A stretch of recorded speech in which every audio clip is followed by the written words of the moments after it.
Donc on commence. Inna alhamdulillah, nahmaduhu wa nasta'inuhu wa nastaghfiruh wa na'udhu billahi min shururi anfusina wa min sayyiati a'malina. Man yahdihillahu fala mudilla lahu wa man yudlil fala hadiya lahu. Wa ashhadu an la ilaha illa Allah wahdahu la sharika lahu wa ashhadu anna Muhammadan 'abduhu wa rasuluh. يا أيها الذين آمنوا اتقوا الله حق تقاته ولا تموتن إلا وأنتم مسلمون. يا أيها الناس اتقوا ربكم الذي خلقكم من نفس واحدة وخلق منها زوجها وبث منهما رجالا كثيرا ونساء واتقوا الله الذي تساءلون به والأرحام إن الله كان عليكم رقيبا. يا أيها الذين آمنوا اتقوا الله وقولوا قولا سديدا يصلح لكم أعمالكم ويغفر لكم ذنوبكم ومن يطع الله ورسوله فقد فاز فوزا عظيما. وإن خير الكلام كلام الله وخير الهدي هدي محمد صلى الله عليه وسلم وإن شر الأمور محدثاتها وكل محدثة بدعة وكل بدعة ضلالة وكل ضلالة في النار. أما بعد. Donc alhamdulillah Rabbil Alamin. Aujourd'hui, comme on a déjà expliqué, on va parler de Usul al-Sunnah. On va lire ensemble Kitab, le livre Usul al-Sunnah, les fondements de la Sunnah, par un des grands imams de Ahl al-Sunnah wal-Jama'a. En fait, celui qu'on a même baptisé, celui que les ulama de l'islam ont baptisé comme étant l'imam Ahl al-Sunnah, comme étant l'imam ou le chef de Ahl al-Sunnah, ou l'imam de Ahl al-Sunnah. D'accord? Donc, qu'est-ce qu'on va faire, Inch'Allah? Qu'est-ce qu'on va faire pour commencer? On va passer brièvement sur la vie de l'imam Ahmad et ses caractéristiques. Et on va essayer de comprendre un petit peu plus c'est qui cet imam. Et puis après on va commencer à rentrer dans le livre et lire point par point. C'est pas un gros livre, c'est un petit livre, quelques pages. Il y a quelques points dedans, c'est des petits points qui résument la position de l'imam de Ahl Sunnah, c'est-à-dire la position de Ahl Sunnah wal Jama'a sur certains sujets qui ont rapport avec al-aqidah, la croyance, et aussi à propos de certaines positions en ce qui concerne le manhaj de Ahl Sunnah wal Jama'a. Et puis donc on va commencer à lire ça, puis on va lire quelques commentaires aussi qui ont été écrits par certains des shuyukh concernant chacun de ces points-là. Donc pour commencer, bismillah, alhamdulillah, j'ai tiré cette biographie de l'introduction de la Musnad de l'imam Ahmad, un des livres qu'il a écrit, Al-Musnad, et c'est un livre très très volumineux de hadith. Et subhanallah, la version que j'ai, c'est un gros volume écrit en lettres miniatures, mais sinon il est dans, je pense, en 9 volumes ou quelque chose comme ça. Et il est divisé, la Musnad est divisée selon les sahaba qui ont rapporté le hadith. Vous savez, par exemple, l'imam Ahmed, qu'est-ce qu'il a fait dans cette Musnad? On va dire, il va commencer par sortir tous les hadiths qui sont rapportés par Abu Bakr al-Siddiq. Il commence par les Khulafa al-Rashidun. Donc, tous les hadiths rapportés par Abu Bakr, il les mentionne. Après, il commence avec Omar, et après Osman, et après Ali, et après les 10 Mubashirina bil Jannah, et ainsi de suite. Donc ça c'est juste pour vous parler de ça, parce qu'on va y revenir, Inch'Allah. Donc premièrement, c'est quoi? C'est qui l'imam Ahmad? Nasabuhu. هو الإمام شيخ الإسلام أبو عبد الله أحمد بن حنبل ابن هلال ابن أسد ابن إدريس الذهلي الشيباني المروزي ثم البغدادي أحد أئمة الأعلام. Donc il s'appelle, c'est l'imam, wa alaykum salam wa rahmatullahi wa barakatuh, c'est l'imam, Cheikh l'Islam, le Cheikh de l'Islam, Abu Abdullah, le père de Abdullah, Ahmad ibn Hanbal, ibn Hilal, ibn Asad, ibn Idris al-Zuhli al-Shaybani, al-Marwazi. Al-Marwazi, ça revient à une ville qui s'appelle Marwa, c'est près de la mer Caspienne, je pense, la mer Koukad, c'est dans les régions près de Warah al-Nahr. Moi je sais pas les noms en français, j'ai lu la map arabe, donc si j'avais la map en français, je pourrais vous dire exactement dans quelle région, mais c'est au nord de l'Irak, au nord de l'Irak. Mais par la suite, yani, comme je vais vous l'expliquer par la suite, il est allé vivre à Bagdad. Il est un des grands imams de l'islam. Il est né Moulida fi sanat 164, il est né en 164 dans le mois de Rabi' al-Akhar. Il y en a qui disent Rabi' al-Awwal, ça c'est les mois islamiques. Son père est mort alors qu'il était très jeune. Son père est mort lorsqu'il était dans la trentaine. Donc il était orphelin de son père. Son père était dans la trentaine quand il est né, quand il est mort. C'est-à-dire il est mort, son père est mort très jeune. Et il y en a qui disent que sa mère a accouché de lui à Bagdad. Il y en a d'autres qui disent qu'elle a accouché à Marwa, puis ensuite elle est partie avec lui alors qu'il était bébé vers la ville de Bagdad, et c'est là qu'il a grandi. Et donc c'est sa mère qui s'est occupée de son éducation. Sa mère qui s'est occupée de son éducation et qui l'a amené vers les ulama. Et on dit que yani صفته كان شيخا طوالا أسمر شديد السمرة كما قال ابن دريح الأكبري. Donc c'était un cheikh, il était très grand de taille et il était très foncé de teint, il avait un teint très foncé. طلبه للعلم، طلب العلم علم الحديث في سنة 179. Il a commencé à chercher le ilm en l'an 179, à l'âge de 16 ans. Certains ont dit aussi à l'âge de 15 ans. ورحل إلى الكوفة سنة 183.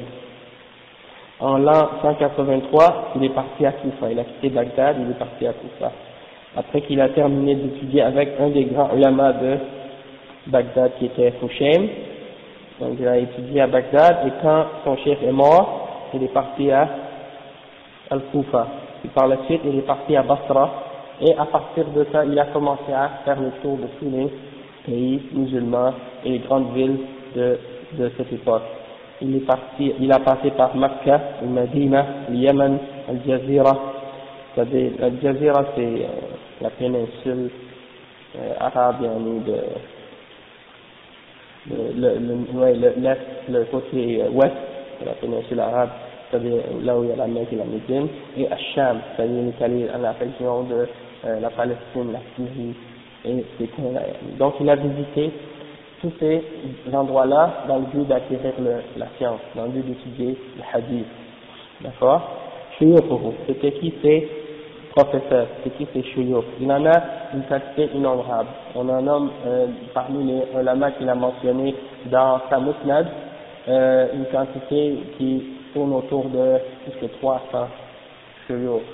D'accord? Mais il en a eu probablement beaucoup plus que ça, c'est seulement ceux qu'il a mentionné dans sa musnad. Parmi les noms qui sont mentionnés dans la biographie que j'ai trouvée hier soir, c'était Ismaïl ibn Ibrahim ibn Miqsam al-Asadi ibn Ulayya. Il est mort en 193. Bah ibn Asad al-Ammi Abu al-Aswad al-Basri, il est mort en l'an 200. Hajjaj ibn Muhammad al-Massisi al-Musayyifi al-A'war, il est mort en 206. Al-Hassan ibn Musa al-Ashyab Abu Ali al-Baghdadi, il est mort en 208. Sufyan ibn Uyayna ibn Abi Umran al-Hilali al-Kufi, Nazir Makkah, il est mort en 198.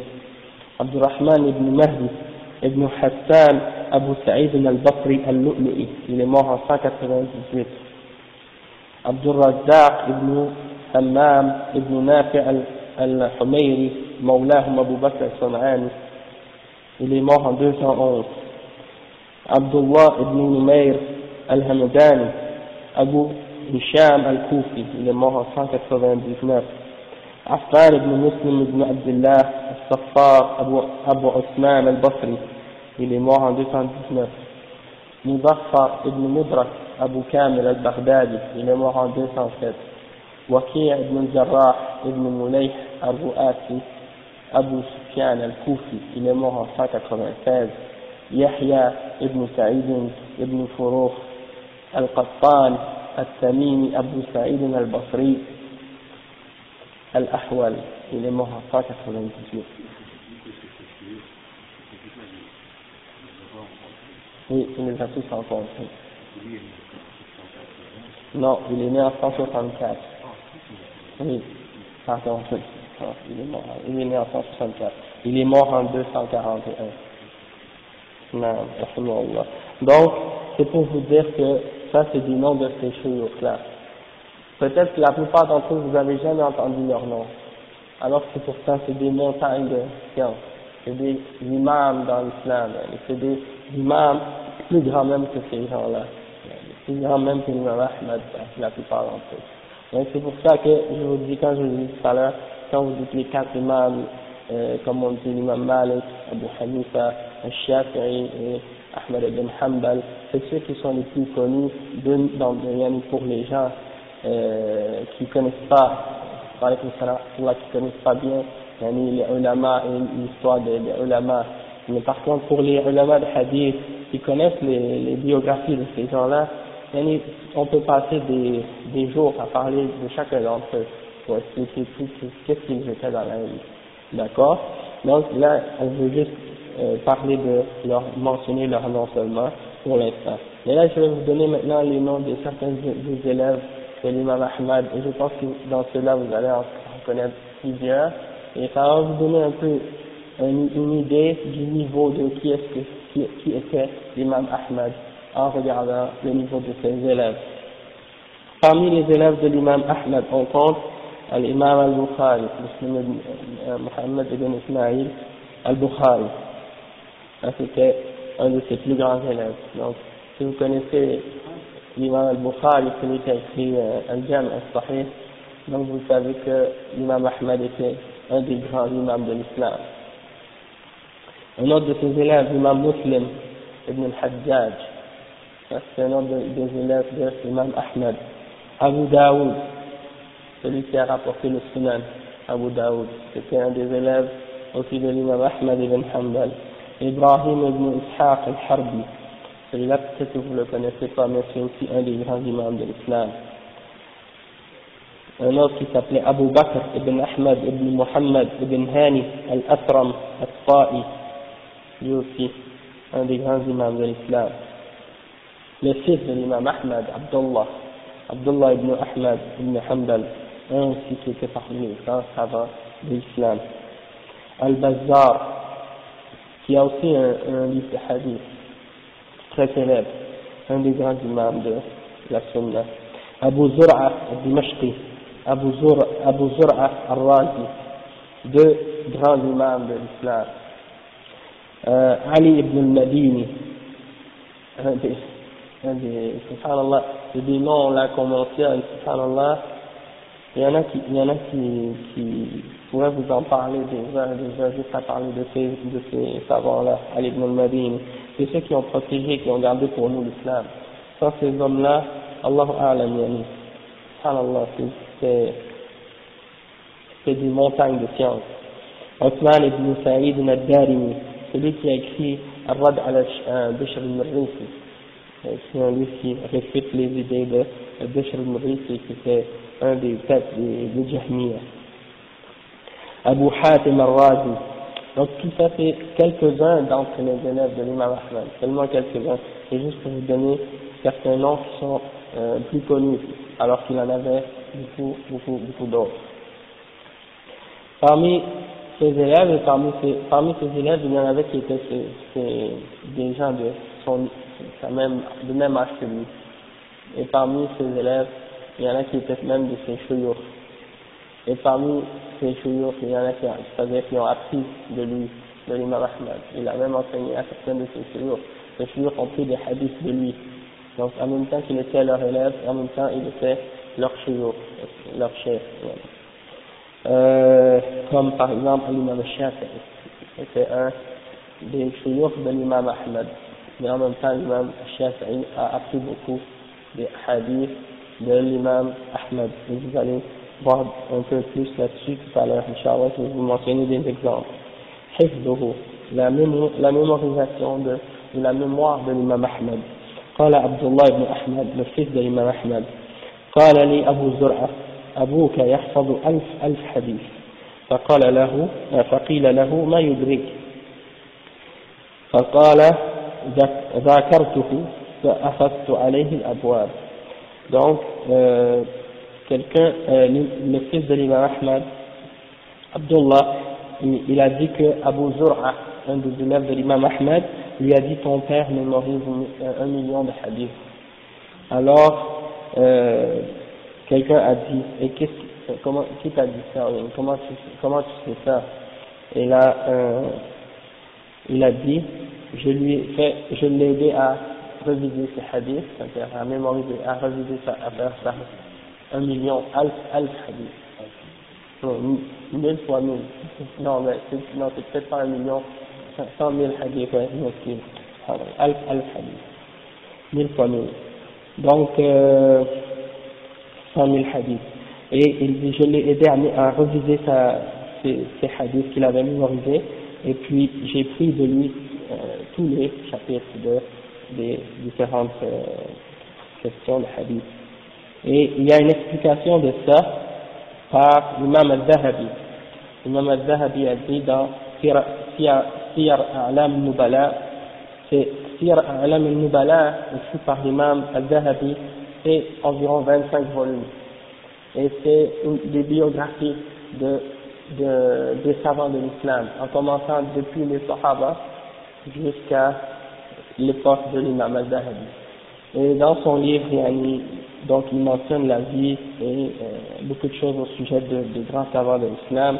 Et dans ce livre-là, lorsqu'il parle de l'imam Ahmad, il dit هذه حكاية صحيحة في سعة علم أبي عبد الله وكانوا يعدون في ذلك المكرر والأثر وفتوى التابعي وما فسر ونحو ذلك وإلا فالمتون المرفوعة القوية لا تبلغ عشر معشار ذلك. Donc l'imam al-Zahabi il dit, ça c'est une histoire qui est authentique au sujet de la grandeur de la science d'Abu Abdullah. Et il ne faut pas oublier par contre que dans cette quantité-là de hadith, parmi les 100 000 hadith, on a compté là-dedans aussi toutes les athars, les paroles des sahaba et les fatawa des tabi'in, et aussi toutes les tafsirs, et les choses qui ont des explications de différentes choses de l'islam, soit du Coran, des hadiths, les paroles des tabi'in et tout. Donc c'est pas seulement les hadiths qui sont comptés dans ces 1000-là. Et puis le chef al-Zahabi, l'imam al-Zahabi, il dit, si on compte uniquement les textes des hadiths, du hadith qui sont authentiques, alors ça n'arrive pas à un dixième de cette quantité-là qu'il a mentionné. Le livre où c'est mentionné, ouais, c'est Siyar A'lam al-Nubala. Siyar A'lam al-Nubala, le volume 11, et la page 187.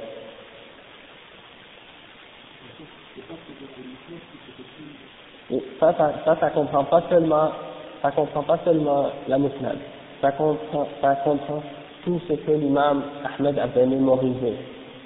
Parce que qu'est-ce qu'il a mis dans sa musnad, c'est seulement une partie de qu'est-ce qu'il a mémorisé. La même chose que ce que l'imam al-Bukhari a mis dans son sahih, c'est uniquement une petite partie de qu'est-ce qu'il mémorise. Sinon l'imam al-Bukhari mémorise beaucoup plus que qu'est-ce qu'il a mis dans le sahih. استفادة مشايخه عن علمه من علمه. Donc comment ces shuyukh ont profité même ces shuyukh ont profité de sa science. قال ابن أبي حاتم سمعت أبي يقول كان أحمد بن حنبل بارع الفهم لمعرفة الحديث بصحيحه وسقيمه وتعلم الشافعي أشياء من معرفة الحديث منه وكان الشافعي يقول لأحمد حديث كذا وكذا قوي الإسناد محفوظ فإذا قال أحمد نعم جعله أصلا وبنى عليه. Donc ici il y a un exemple de ça que l'imam Ibn Abi Hatim dit, j'ai entendu mon père dire que l'imam Ahmad ibn Hanbal avait une très grande force dans la compréhension et dans la connaissance du hadith, et il pouvait distinguer entre les hadiths authentiques et les hadiths qui étaient faibles ou qui n'étaient pas authentiques. Et l'imam al-Shafi'i a appris beaucoup de choses de la science des hadiths de l'imam Ahmad. Et comme par exemple, l'imam al-Shafi'i disait souvent à l'imam Ahmad tel ou tel hadith, est-ce que sa chaîne des narrateurs est solide, est-ce qu'elle est forte, et est-ce qu'il est bien conservé ce hadith? Et là l'imam Ahmad lui disait oui. Et lorsque l'imam Ahmad lui disait oui, alors il le prenait comme un fondement et il construisait dessus. C'est-à-dire il construisait des règles en se basant sur ce hadith que l'imam Ahmad avait authentifié. L'imam Ahmad muhaddithan faqihan, l'imam Ahmad était non seulement un muhaddith, mais il était aussi un grand faqih, c'est-à-dire il était une personne avec une grande compréhension même dans le fiqh et l'application des hadiths. C'est pas seulement un homme qui mémorisait les hadiths comme certains aiment le faire croire, et c'est ça que Ibn Aqil il dit ici, قال ابن عقيل من عجيب ما سمعته عن هؤلاء الأحداث الجهال أنهم يقولون أحمد ليس بفقيه ولكنه محدث. قال وهذا غاية الجهل لأن له اختيارات بناها على الأحاديث بناء لا يعرفه أكثرهم وربما زاد على كبارهم. Donc Ibn Aqil dit c'est étonnant d'entendre ces gens ignorants, des jeunes ignorants qui disent à propos de l'imam Ahmad qu'il n'était pas un faqih mais qu'il était uniquement un muhaddith. Il dit ça c'est la limite de l'ignorance, ils sont au bout de l'ignorance ces gens-là, parce qu'en réalité l'imam Ahmad avait des prises de position et des choix qu'il avait fait dans le ilm, qu'il avait basé sur des hadiths, et la plupart d'entre ceux-là qui le critiquent, eux ils ne le connaissent même pas, et même parmi les plus grands d'entre eux. Donc ça me fait penser beaucoup à certains des gens d'aujourd'hui qui ont essayé de critiquer l'imam Muhammad Nasiruddin al-Albani, et qui ont dit l'imam Muhammad Nasiruddin al-Albani il est un muhaddith mais il n'est pas faqih. Donc ça me fait penser exactement à la même chose, parce qu'en réalité l'imam Muhammad Nasiruddin al-Albani rahimahullah, quand on écoute ses paroles, quand on entend qu'est-ce qu'il enseigne et qu'est-ce qu'il explique, on voit qu'il y a une grande compréhension du fiqh de l'islam, et il base ses jugements et ses fatawa toujours sur des fondements solides de hadiths qui sont authentiques. Donc c'était juste pour faire un parallèle en même temps, pour comprendre qu'il y a des rapports même aujourd'hui, des gens qui continuent à accuser les gens du hadith, les ahlul hadith, les mêmes accusations qu'ils accusaient les gens à l'époque de l'imam Ahmad.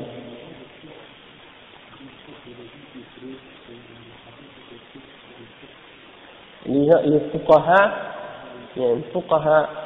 c'est des gens, peut-être qu'ils ne connaissent pas nécessairement les distinctions entre le hadith sahih et le hadith da'if, et les noms des narrateurs et tout ça, et toutes les sciences qui se rapportent au hadith, mais ils étudient comment extraire les jugements des hadiths et du Coran et des hadiths, et comment appliquer le hadith dans la vie de tous les jours. Donc ça c'est les fuqaha, d'accord. Et les muhaddithun, c'est ceux qui mémorisent le hadith, ils connaissent le sahih, le da'if, ils connaissent les asma' al-rijal et toutes ces choses-là, donc ils connaissent les mustalah, les fondements du hadith. Donc c'est ça, eux ils essaient de faire une distinction entre ces choses-là, comme par exemple l'imam al-Bukhari, l'imam Muslim, leur fiqh était tout basé sur le hadith, c'est-à-dire ils basaient tu vois le livre de l'imam al-Bukhari, et bien sa position dans le fiqh c'est les hadiths qu'il mentionne dans son livre comme ça. pour chaque chapitre. C'est pour ça que dans chaque chapitre qu'il écrit, il mentionne un titre pour son chapitre dans le hadith, et ça démontre les règlements les règles ou les compréhensions qu'il a extraites de ce hadith-là, et c'est sur ça qu'il se base pour établir sa position dans les différentes questions de fiqh. Et c'est pour ça qu'il a divisé son livre selon des chapitres, de la même façon qu'on regarde les livres de fiqh aujourd'hui, fiqh al-tahara, fiqh al-salah, fiqh al-zakat, fiqh al-sawm. Donc, si tu lis le livre de l'imam al-Bukhari et des autres, tu vas voir qu'eux aussi ils ont divisé leur livre de hadith de la même façon. Et pour montrer qu'en réalité c'était ça leur fiqh, c'est ça leur madhab. Ils ne suivaient pas un madhab en particulier.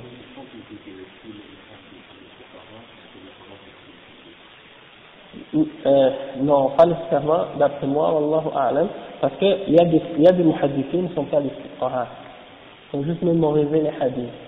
Par contre, il y en a qui sont les deux, comme l'imam Ahmad, l'imam Shafi'i, l'imam Malik.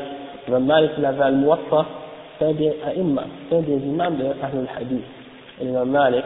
Et donc, tous ces jugements, ils sont basés sur le Kitab wa Sunnah. Et tous les a'imma de Ahlul Sunnah, ils se basent sur le Coran et le Sunnah.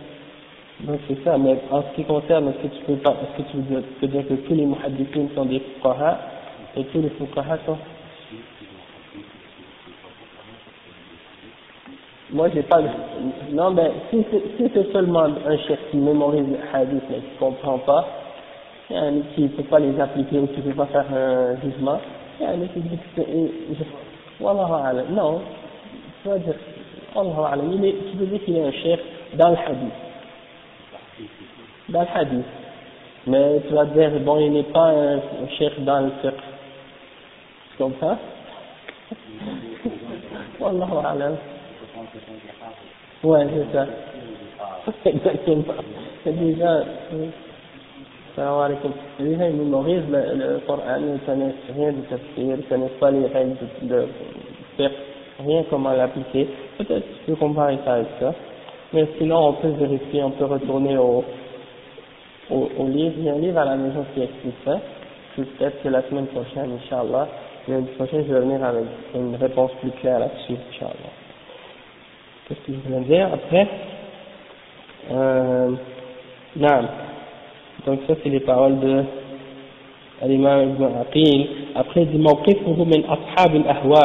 C'était quoi la position de l'imam Ahmad vis-à-vis des gens de Ahwa? Ahwa, on utilise pour dire les gens qui suivent leur passion, et en voulant dire les gens de bid'ah, les gens qui suivent des bid'ah. Parce qu'ils ont pris la bid'ah, et c'est devenu comme une passion pour eux, et ça couvre leurs yeux, ils sont plus capables de voir la vérité. Donc, قال الإمام أحمد بن شهاب الأسفرايني سمعت أحمد بن حنبل سئل عمن نكتب طريقنا عمن نكتب في طريقنا فذكر أسماء ثم قال وإياكم أن تكتبوا يعني عن أحد من أصحاب الأهواء قليلا ولا كثيرا عليكم بأصحاب الآثار والسنن.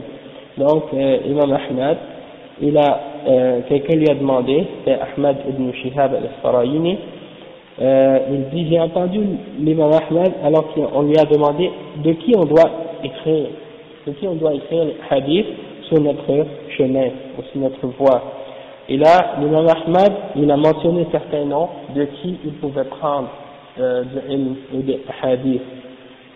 Il a mentionné quelques noms. Alors, par la suite, il a dit, puis je vous préviens de ne pas écrire de ces gens, de certains de ces gens-là. Puis il a dit, mais prenez les hadiths et écrivez les hadiths des gens qui suivent l'Athar et les Sunan, mais n'écrivez pas les hadiths des gens qui suivent leur passion et qui suivent la bid'ah, que ce soit petit ou grand, que ce soit une petite quantité ou une grande quantité, prenez pas des gens de bid'ah. تعظيمه مشايخه له كما تعظيم مشايخه له تعظيم مشايخه له مشايخه تعظيم مشايخه مضاف إليه. Donc قال وكيع وحفص ابن غياث ما قدم مثل ما قدم مثل هذا الفتى. Donc comment les shuyukh de l'imam Ahmad le voyaient comme quelqu'un de grand. Et Waki' ibn al-Jarrah, c'est un de ses shuyukh, et Hafs ibn Ghayath aussi, il a dit aucun des gens ne sont venus semblables à ces jeunes. On peut l'enlever l'imam Ahmad. Quand il est arrivé, on dit personne n'est arrivé semblable à celui-là. Yahya ibn Adam disait Ahmad ibn Hanbal imamuna. C'était son chef, et quand il parlait de l'imam Ahmad, il dit c'est notre imam, en voulant dire il va devenir un des grands ulama. قال الشافعي خرجت من بغداد وما خلفت بها أتقى ولا أفقه من أحمد بن حنبل.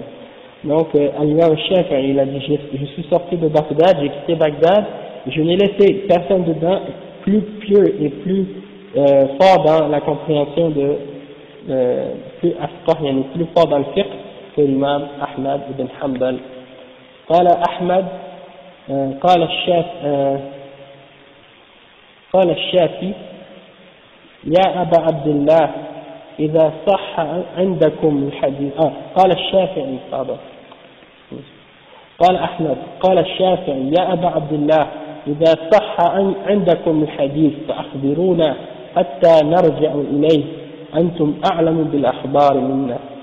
Donc l'imam Ahmad a dit que l'imam Al-Shafi'i lui a dit père de Abdullah, Abu Abdullah, c'est-à-dire l'imam Ahmad, il lui dit le père de Abdullah, si le hadith est authentique pour toi, alors dis-le nous pour qu'on puisse y revenir, parce que vous connaissez mieux que nous les hadiths, c'est-à-dire vous connaissez mieux la science des hadiths que l'imam Al-Shafi'i. Mais ça c'est l'imam Al-Shafi'i qui disait ça à l'imam Ahmad. Il lui dit Ya Ahmad, si tu sais qu'un hadith est authentique, alors dis-le nous comme ça, parce que toi tu connais mieux l'authenticité des hadiths que nous. C'est correct? Je dois ton visage. Non, Hujranu Udridu les fisqi.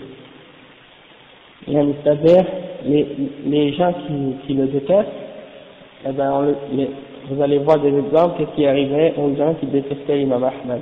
قال سفيان بن وكيع أحمد بن حنبل محنة ومن عاب أحمد فهو فاسق. وقال أبو جعفر محمد بن هارون المخرمي المعروف بالفلاس يقول إذا رأيت الرجل يقع في أحمد بن حنبل فاعلم أنه مبتدع ضال. Donc Sufyan ibn Waki' il disait l'imam Ahmad est une épreuve, et celui qui critique l'imam Ahmad alors il est un fasiq. Et Abu Ja'far Muhammad ibn Haroun al-Mukharrami, celui qu'on appelait al-Fallas, il disait si vous voyez un homme qui attaque l'imam Ahmad, sachez que c'est un mubtadi' égaré, c'est un innovateur égaré. Ça veut pas dire quelqu'un qui critique l'imam Ahmad d'une façon basée sur le ilm, c'est-à-dire qu'il va dire l'imam Ahmad par exemple ici là il a commis une telle erreur, il a mentionné ce hadith et il a dit qu'il était authentique alors qu'en réalité il n'était pas authentique et qu'il explique. Ça c'est une chose, mais quelqu'un qui l'attaque et qui le déteste et qui commence à essayer de le rabaisser ou des choses de ce genre, ça montre que c'est une personne qui déteste l'imam Ahmad. Et pourquoi il est devenu un test, une épreuve pour les gens de bid'ah, c'est dans le sens que, étant donné que l'imam Ahmad a tellement pris une position ferme vis-à-vis des bid'ah et vis-à-vis des gens de bid'ah, que les gens de bid'ah ont commencé à le détester. Et donc c'est devenu un test pour ces gens-là, dans le sens que, automatiquement, si quelqu'un arrivait quelque part, et tu lui dis est-ce que tu détestes, qu'est-ce que tu penses de l'imam Ahmad, si la personne commençait à critiquer, à dire non je n'aime pas, il dit telle chose ou telle chose, les gens savaient tout de suite c'est de la fin du cas de l'imam Ahmad. Et ça c'est la même chose aujourd'hui encore. Si vous allez rencontrer certains musulmans, vous allez leur demander à propos de, par exemple, qu'est-ce que tu dis de l'imam Mohammed Nasiruddin al-Albani ou Cheikh Abdullah ibn Baz, ou bien par exemple d'autres parmi les grands ulama de Ahl Sunnah al Jama'a qui défendent la Sunna et qui attaquent les bid'a aujourd'hui.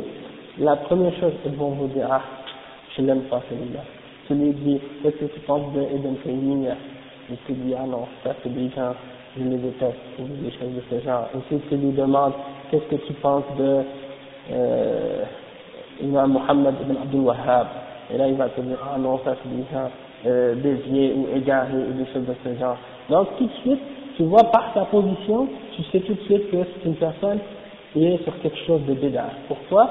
Parce que ces imams-là, eux, ils ont passé leur vie à attaquer et à réfuter toutes sortes d'innovations, toutes sortes de contradictions à l'islam, toutes sortes de bid'a. Donc automatiquement, tu vois la personne, elle te parle de cette façon, tu dis, ah, cette personne-là, il est avec des gens qui détestent la sunna. Et la même chose, le contraire aussi. Si tu vois une personne, tu lui mentionnes des gens de bid'a, tu lui mentionnes Ibn Arabi, al-Soufi, ou tu lui mentionnes, je sais pas moi, des noms de gens de bid'a aujourd'hui comme Yusuf al-Qardawi, Mohamed al-Ghazali, et d'autres comme Sayyid Qutb, ou d'autres qui sont connus aujourd'hui. Là tu vois, oui, je les aime, les glorifie et tout, les élèves. Abdul Qadir, ouais. Dans ces gens-là, donc il est glorifié d'une façon, là tu vois, mais Abdul Qadir par contre c'est un des imams de Ahl Sunnah, tu vois, dans ce cas-là il faut faire attention, parce que des fois il y en a qui les aiment, mais ce sont des imams de Ahl Sunnah, comme l'imam Abdul Qadir al-Jilani, c'est un des imams de Ahl Sunnah. Là, le problème c'est quoi? C'est que il y a des gens qui ont exagéré sur lui, ils l'ont glorifié, ils l'ont élevé d'une façon, ils ont même fait le shirk. Ils lui ont donné des caractéristiques, des attributs qui sont au-dessus des attributs des êtres humains. Ils l'ont élevé à un niveau de divinité, puis ils l'appellent, ils l'invoquent, ils l'implorent. Quand ils ont un problème, ils ont besoin, ils lui demandent, au lieu de demander à Allah, ils vont à sa tombe, et puis ils font toutes sortes d'actes de shirk. Alors que l'imam Abdul Qadir al-Jilani, il n'a jamais demandé aux gens de faire ça, il n'a jamais dit aux gens de faire ça. Mais ceux qui défendent ces actes, qui défendent ces choses-là, et qui encouragent les gens à les faire, eux, c'est eux les Dajjalin, c'est eux les Shayatin, c'est eux les égarés, les Mushrikin. Alors c'est dans ce sens-là, dans certains de ces cas-là, il faut savoir bien faire la distinction. Et que certaines personnes, certains imams, peuvent devenir des signes pour les autres, et peuvent nous donner des indications sur les orientations des personnes avec qui on parle. C'est comme une fois, moi et le frère Mokhtar, on était sur Côte des Neiges, on a rencontré un jeune musulman, et puis là on commençait à discuter. Du moment que je lui ai mentionné le nom de Mohamed Nasiruddin al-Albani, j'ai remarqué de lui une réaction. Alors je me suis douté qu'il faisait partie d'un groupe ou des gens qui suivent une bid'a. Et effectivement, plus on a commencé à discuter, j'ai vu qu'il était parmi les ahbash, ceux qui suivent la bid'a des soufiyya et qui mélangent avec l'aqida des asha'ira, ils nient les attributs d'Allah, ils nient que Allah soit au-delà de son trône, et des choses de ce genre. Alors, qu'est-ce que j'ai fait? Première chose, je lui ai dit, où est Allah? Et là, j'ai vu tout de suite sa réaction.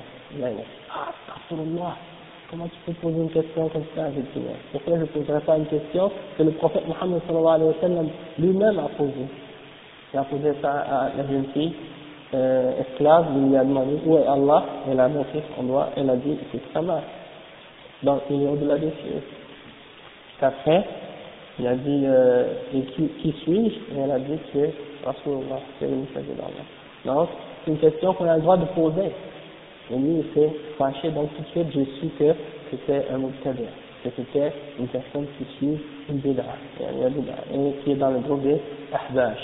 Et ces gens-là, ils détestent l'imam Ibn Taymiyyah, ils détestent Mohammed ibn Abdul Wahhab, ils détestent Mohammed Nasiruddin al-Albani, ils détestent tous les imams de Ahl Sunnah wal Jama'a. D'accord? Donc c'était clair, après ce moment-là, que c'était une personne qui suivait une bid'a. D'accord? On continue. زواجه يعني قال أحمد تزوجت وأنا في ابن 40 سنة l'imam Ahmed s'est marié à l'âge de 40 ans. Il a dit, je me suis marié à l'âge de 40 ans. Rahimahullah. Donc il n'était pas jeune. Wa awladuhu, il a eu des enfants. Il a eu des enfants parmi eux, Salih et Abdullah et Saïd, et il en a eu d'autres aussi, des filles et des garçons. Son fils Salih était un juge dans la ville de Asfahan. Il était devenu juge dans la ville de Asfahan, il est mort en 265. Son fils Abdullah, qui est parmi les grands imams de Ahl Sunnah, il est mort en 290. Et son autre fils Saïd, j'ai oublié, c'est pas mentionné. Donc ça y est pour les gros points de la vie de l'imam Ahmed. Mais on peut pas terminer sans avoir parlé de l'épreuve. Alaykum salam wa rahmatullahi wa barakatuh. On ne peut pas terminer avant d'avoir parlé de l'épreuve de l'imam Ahmed durant sa vie. Comme vous savez, il y a eu beaucoup d'épreuves et beaucoup de bid'ah qui sont arrivées dans la Ummah après la mort du prophète Mohammed sallallahu alayhi wa sallam.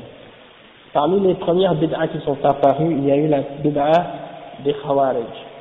Bid'ah des Khawarij qui faisaient le takfir des musulmans, qui déclaraient les musulmans comme étant des kuffars uniquement pour des péchés, quand ils faisaient un péché. Donc ça c'était un des premiers groupes qui ont quitté le corps des musulmans. Par la suite, il y a eu les Shia qui sont apparus, qui ont suivi Abdullah ibn Saba. Abdullah ibn Saba, c'était un juif du Yémen, qui avait fait semblant d'être converti à l'islam, et qui a commencé à répandre parmi les musulmans toutes sortes d'idées au sujet d'Ali, et de commencer à faire répandre ces idées-là à travers les musulmans, et d'appeler les musulmans à préférer Ali au-dessus des autres Sahaba, et etc., avec toutes sortes d'autres idées extrémistes au sujet d'Ali. Par la suite, il y a eu Al-Qadariyya, Bid'atul Qadar. Et cette bid'a, quand elle est apparue, c'est-à-dire la bid'a de nier la prédestination. Et quand elle est apparue, cette bid'a, les gens sont allés voir certains des Sahaba, des jeunes Sahaba qui étaient encore en vie à cette époque, pour leur demander leur position à ce sujet-là. Et ils sont allés voir par exemple Ibn Omar, et Ibn Omar, lorsqu'on lui a mentionné, il a dit il y a des gens dans telle ou telle ville et ils disent qu'il n'y a pas de prédestination, tout est comme ça, il n'y a rien qui est prédestiné. Et Ibn Omar, radiallahu anhu, il a dit informez ces gens-là que je suis innocent, que je me désavoue d'eux et que je n'ai rien à voir avec ces gens-là. C'est-à-dire, ça c'était la position de Ibn Omar au sujet de ça, et vous pouvez retrouver cette citation dans Sahih Muslim, dans le premier hadith du chapitre de Al-Iman. Il y a cette citation-là, et l'imam, le sahabi Ibn Omar mentionne comme preuve pour Al-Qadar le hadith de Jibril qu'on connaît tous, où Jibril pose des questions et le prophète sallallahu alayhi wa sallam répond au sujet de la foi, au sujet de l'islam et tout. Donc comme preuve, il mentionne ce hadith. Et c'est dans ce hadith-là que vous avez trouvé la citation en question. Donc, ça c'était une autre bid'a qui est apparue. Par la suite, il y a eu la bid'a des Mu'tazila. Et les Mu'tazila, ils sont apparus par la suite dans le temps des Tabi'in. Et c'était Wasil ibn Atta qui a été un des premiers qui a amené cette bid'a. Wasil ibn Atta. Et lui, qu'est-ce qu'il a fait? Il était un des élèves dans la mosquée, il étudiait avec Al-Hassan al-Basri. Al-Hassan al-Basri, c'était un des grands tabi'in à l'époque. Il a grandi dans la maison de Aïcha, radiyallahu anha. Donc c'était un des grands tabi'in, un des grands savants. Alors il étudiait dans son halaqa. Qu'est-ce qui est arrivé, c'est qu'à un moment donné, il a commencé à entrer en désaccord avec Al-Hassan al-Basri au sujet des gens qui commettent des grands péchés. Donc, Al-Hassan al-Basri lui explique les fondements de Ahl Sunnah wal Jama'a au sujet des gens qui commettent Al-Kaba'ir, les grands péchés. Alors, Al-Wasil ibn Atta, il commence à discuter et à dire non, les gens qui, yani, Ahl Sunnah ont dit, celui qui commet des grands péchés, il est un musulman, et il a une foi, mais sa foi est faible, sa foi est diminuée. Parce que la foi, elle augmente et elle diminue selon qu'on fait des bonnes actions ou des péchés. Plus tu fais de bonnes actions, plus ta foi augmente, plus tu fais des péchés, plus ta foi diminue, et donc, tu peux être un croyant, mais sauf que ta croyance va être faible lorsque tu fais des graves péchés, comme la fornication, l'adultère, ou d'autres péchés de ce genre. Ta foi, elle diminue, elle devient faible. Lui, Wasil ibn Atta, il n'a pas été satisfait de cette réponse, et lui, il a dit, le musulman qui fait un grave péché, il devient dans un état entre les deux, entre le kafir et le mu'min. C'est-à-dire, tu ne peux pas dire qu'il est kafir, et tu ne peux pas dire qu'il est mu'min. Il est entre les deux. Ça, c'était la position de Wasil ibn Atta. Sauf que, dans l'au-delà, dans l'autre vie, il est éternellement dans l'enfer. Donc, il rejoint la position des Khawarij. Les Khawarij qui disent, si tu fais un grand péché, tu es kafir. Lui, Wasil ibn Atta, il disait non, tu n'es pas kafir, mais tu n'es pas mu'min, tu es entre les deux. Mais dans l'au-delà, il rejoint la position des Khawarij, il dit, tu vas rester pour l'éternité dans l'enfer. Non, le grand péché, le kaba'ir. Donc, là, qu'est-ce qui arrive après ça? Il s'est séparé, il s'est éloigné de la halaqa de Al-Hasan al-Basri, et c'est pour ça qu'ils ont pris le nom de Mu'tazila, c'est-à-dire une azalu. Hein, ils se sont écartés, ils se sont éloignés de la jalsa de Al-Hasan al-Basri. C'est de là qu'est parti le nom de Mu'tazila. Puis, par la suite, il y a eu Al-Murji'a. Al-Murji'a, ceux qui retardent les actions de la foi. Ou qui disent qu'il n'y a pas un lien entre la foi et les actes, et les œuvres de piété. Tu peux être un mu'min, même si tu pratiques rien de la religion. Ta foi, elle est stable, toujours neutre, elle n'augmente pas, elle diminue pas. Tout le monde a le même niveau de foi, les prophètes, les anges, les pécheurs, les gens pieux, tout le monde, on a tous le même niveau. La foi, c'est une chose, c'est-à-dire de reconnaître que Dieu existe et que tu crois à ça, ça y est, t'es croyant. Ta foi, elle est toujours la même.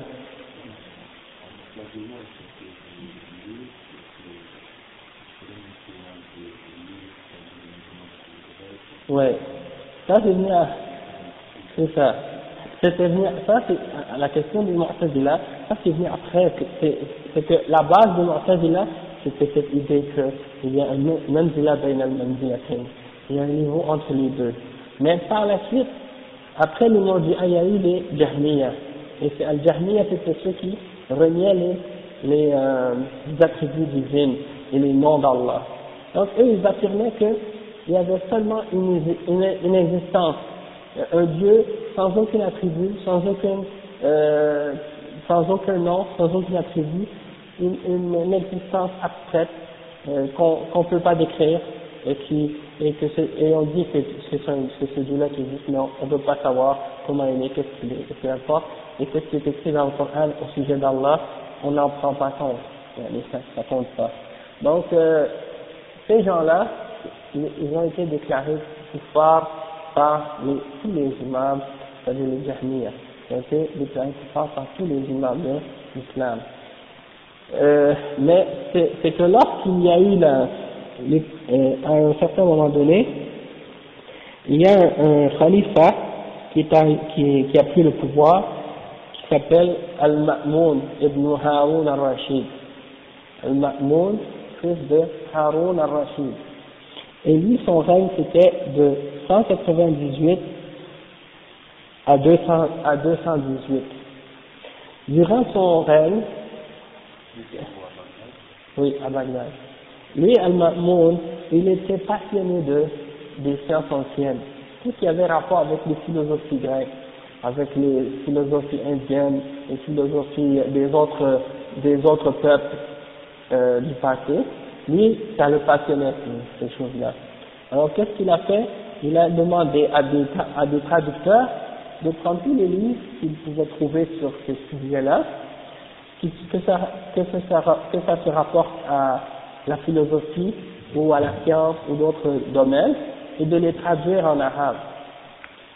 Alors, lorsque ces livres-là ont commencé à se répandre dans la société, les gens de Mu'tazila ont commencé à les étudier et à commencer à les maîtriser.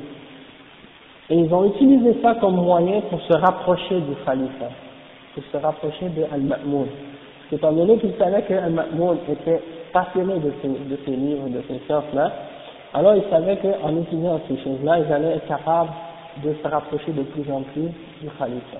Et effectivement, ils ont réussi à se rapprocher de lui au point où ils sont devenus les conseillers du khalifa. Et c'est à ce moment-là qu'ils ont commencé à donner un da'wah au khalifa pour qu'ils acceptent leur position et leur point de vue en ce qui concerne l'aqidah. D'accord? Et c'est pour ça que le khalifa al-Ma'moun est devenu Mu'tazili. Et lorsqu'il est devenu Mu'tazili, et là il a commencé à faire une inquisition. Il a commencé à appeler tous les savants de cette époque à accepter les positions des Mu'tazila et à nier certains des attributs d'Allah, comme par exemple la parole d'Allah. Il a appelé les musulmans, les savants, à dire la même chose que les Mu'tazila, c'est-à-dire nier la parole d'Allah, dire que Allah il ne parle pas, et nier que le Coran soit la parole d'Allah incréée, non créée. Ouais, ça c'est dans le temps de l'imam Ahmad. Donc là, il y a eu toutes sortes de punitions qui ont été données aux savants qui refusaient d'entrer dans cette position-là. Ils ont été délogés de leur poste, ils ont été emprisonnés, ils ont été torturés, hein, tout ça pour les forcer à accepter et à prendre la position des Mu'tazila et de dire le Coran est une créature. Si tu refusais de dire que le Coran est créé, tu étais emprisonné et torturé. Et donc, beaucoup d'entre les ulama de l'époque, ils avaient accepté de le dire par crainte, par peur, ou par faiblesse, ou pour d'autres raisons, parce qu'ils avaient peur pour leur vie, ou pour d'autres choses de ce genre. Et un des grands imams, un des seuls qui a tenu tête, et qui a continué à défendre la position de Ahl Sunnah wal Jama'a au sujet de cette question-là, c'était l'imam Ahmad ibn Hanbal, rahimahullah. Donc, l'imam Ahmad, c'est pour cette raison-là qu'on l'a appelé l'imam Ahl Sunnah, parce qu'il a tenu tête à tous ces tortures, à tous ces emprisonnements, à toutes ces questions-là qui ont rapport avec l'aqidah, et qui a continué à supporter l'aqidah de Ahl Sunnah wal Jama'a. Il ne faut pas oublier que ces bid'ah de khalq al-Qur'an et de toutes ces affaires-là au sujet des sifat et des asma, elles existaient déjà avant al-Ma'moun. Elles existaient parmi ces bid'ah-là. La différence, c'est qu'une fois que al-Ma'moun est devenu Mu'tazili et qu'il a accepté cette aqidah, là, les Mu'tazila ont eu une force de position, une position de force, ils ont eu une autorité dans la société parce qu'ils étaient près du khalifa. Étant donné qu'ils étaient près du khalifa, là, leurs paroles pouvaient être ils avaient plus d'autorité, ils pouvaient imposer leurs idées, et c'est pour ça qu'à cette époque-là, presque tous les autres sectes ont été influencés par les Mu'tazila. Jusqu'à aujourd'hui, les Shi'as ont la même aqidah que les Mu'tazila en ce qui concerne les noms et les attributs d'Allah. Ouais, Dawla al-Abbasiyya. C'était, je pense que Al-Ma'moun, c'était le 7e khalifa de Dawla al-Abbasiyya. Ensuite, en 218, Al-Ma'moun est décédé. Et c'est Al-Mu'tasim qui a repris le flambeau des Mu'tazila. D'accord?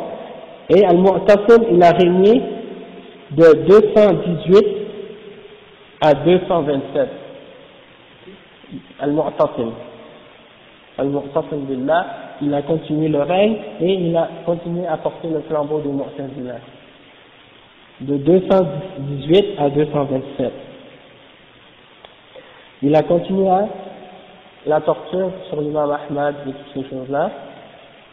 Puis, il y a eu un autre khalifa après Al-Mu'tasim qui s'appelait Al-Wathiq billah, qui a régné de 227 à 232. Al-Wathiq, ça, Wathiq, de 227 à 232, et lui aussi a continué sur la voie du Mu'tazila. Donc, pendant la vie de l'imam Ahmad, il y a eu 3 khulafas qui ont été des Mu'tazili, qui ont suivi cette secte et qui ont appelé les gens à accepter leur position. D'accord? C'est uniquement après la mort de Al-Wathiq que Al-Mutawakkil billah, qui était le 9e khalifa de Ahl Sunnah, ou le 10e khalifa de Al-Abbasiyya, qui a pris le pouvoir de 232 à 247, et c'est lui qui a ramené la Sunna à sa position de force, et qui a cessé les inquisitions, et qui a remis l'imam Ahmad à son statut qu'il méritait, et qui a remis les gens de les ulama d'Ahl Sunnah en position de force, et qui a écrasé les gens de Bid'ah, et qui a établi des conditions, les shurut al-Umariyya dont on a parlé hier, il les a remis en application pour les gens du Ahl Kitab, et donc à son époque, il y a eu la force pour les gens de Ahl Sunnah wal Jama'a. Non, ça c'est Omar ibn Abdul Aziz, il était je pense bien longtemps avant là. C'était Omar ibn Abdul Aziz, c'était après Muawiyah, ouais, ou après quelques temps après. Al-Mutawakkil billah, ça c'est leur surnom en fait, parce que leur vrai nom c'était ça. C'était leur nom, ils avaient des noms comme ça, Al-Mutawakkil. Donc, l'imam Ibn Taymiyyah, il a mentionné qu'il y avait eu beaucoup d'autres imams aussi dans différentes périodes de temps, différents khulafas qui ont régné et qui ont établi la sunna durant leur règne, et il a mentionné comme exemple Al-Mu'tadid, et lui il a régné de 279 à 289, et il a mentionné aussi Al-Mahdi qui était avant Al-Ma'moun, et lui il a régné de 158 à 169, et il y a eu aussi un autre qui s'appelait Al-Qadir, et il a régné de 381 à 422. Il a dit que durant le règne de tous ces hommes-là, il y a eu la force pour les ulama d'Ahl Sunnah et pour les gens d'Ahl Sunnah wal Jama'a. Donc l'imam Ahmad, rahimahullah, par la suite il a été libéré, et il a été remis à sa position de force. Il a commencé à enseigner le hadith en toute force et à mentionner tous les hadiths qui ont rapport avec al-asma, sifat et d'autres sujets de ce genre. Et il a, comme parmi ses livres, il a Al-Musnad, et il a quelques autres livres aussi. Donc ça a été la position de l'imam Ahmad. Je pense que pour aujourd'hui on va arrêter avec la biographie de l'imam Ahmad, et la semaine prochaine, Inch'Allah, on va continuer, on va commencer dans le vif du livre de l'imam Ahmad, Inch'Allah, et on va expliquer un petit peu le livre. Peut-être un dernier point avant de terminer, c'est que les positions de l'imam Ahmad ici dans ce livre-là, c'est pas uniquement les positions de l'imam Ahmad, comme certains par exemple pensent que ça c'est juste les positions de l'imam Ahmad. Non, c'est les positions de tous les imams d'Ahl Sunnah wal Jama'a, de son époque, les gens d'avant lui, et les gens après lui, jusqu'à aujourd'hui. Tous sont tous d'accord sur ces points-là. Il n'y en a pas deux parmi les ulama d'Ahl Sunnah qui ont divergé là-dessus. Et il y a beaucoup d'autres imams aussi qui ont écrit leur aqidah, eux aussi, autres que l'imam Ahmad. D'accord? Et on aura d'autres occasions, Inch'Allah, même on va les étudier ces livres-là. Inch'Allah, c'est comme des résumés de leur credo. Et puis, c'est que ces questions-là, les ulama n'en parlaient pas, excepté lorsqu'il y avait le besoin d'en parler.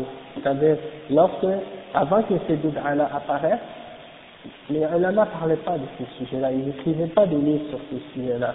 Mais lorsque les bid'as sont apparus, c'est là qu'ils ont été obligés d'en parler et d'en écrire des livres pour répondre aux gens de bid'as. Il y a une chose au sujet des livres qu'on lit maintenant aujourd'hui sur le tawhid. Au temps des Sahaba, il n'y avait pas des livres qui s'appelaient Kitab al-Tawhid. Pourquoi? Parce que tout le monde était sur le tawhid. Et tout le monde avait compris le tawhid. Mais lorsque les gens ont commencé à faire le shirk, c'était obligatoire pour les ulama de l'islam d'écrire des livres pour clarifier la réalité du tawhid qui existait au temps du prophète sallallahu alayhi wa sallam et comment les gens s'étaient éloignés de cet enseignement. C'est comme par exemple aussi, si je vous donne un exemple, le hijab. Il n'y a jamais eu de livre dans l'islam, par les savants du temps des Sahaba ou après, pour expliquer les règles du hijab. Parce que c'était compris par les gens. Ils avaient déjà appliqué ça, et c'était quelque chose qui s'est transmis de génération après génération. Personne n'est venu essayer de remettre ça en question. Jusqu'au temps, au temps récent, là, du XXe siècle, où des gens ont commencé à attaquer ça, alors les musulmans, les ulama ont été obligés de répondre à ces gens-là et d'écrire des livres sur le hijab, alors qu'à l'origine on n'avait pas ces livres-là. Donc c'est pour ça que, subhanallah, à chaque fois qu'il arrive une fitna, et que des gens arrivent pour essayer de changer des choses dans notre religion, d'amener des choses nouvelles ou d'enlever des choses, il y a des ulama qui vont venir, que Allah va envoyer des ulama pour ramener la pureté de l'islam comme elle était avant. Et c'est pour ça que le prophète sallallahu alayhi wa sallam dit que, à la tête de chaque 100 ans, il envoie un homme pour faire régénérer ou réformer sa religion, pour ramener les principes que les gens avaient oubliés. Il amène quelqu'un qu'on appelle Mujaddid, c'est pas quelqu'un qui amène une nouvelle religion, c'est pas quelqu'un qui font un nouveau fiqh comme certains modernistes essaient d'interpréter qu'ils veulent faire une nouvelle façon de comprendre l'islam. Un ulama qui nous ramène qu'est-ce qu'on a oublié et qui remettent les choses à leur place et qui clarifient pour les musulmans la réalité de l'islam. Donc on va s'arrêter là. أقول قولي هذا وأستغفر الله لي ولكم فاستغفروه إنه هو الغفور الرحيم سبحانك اللهم وبحمدك أشهد أن لا إله إلا أنت أستغفرك وأتوب إليك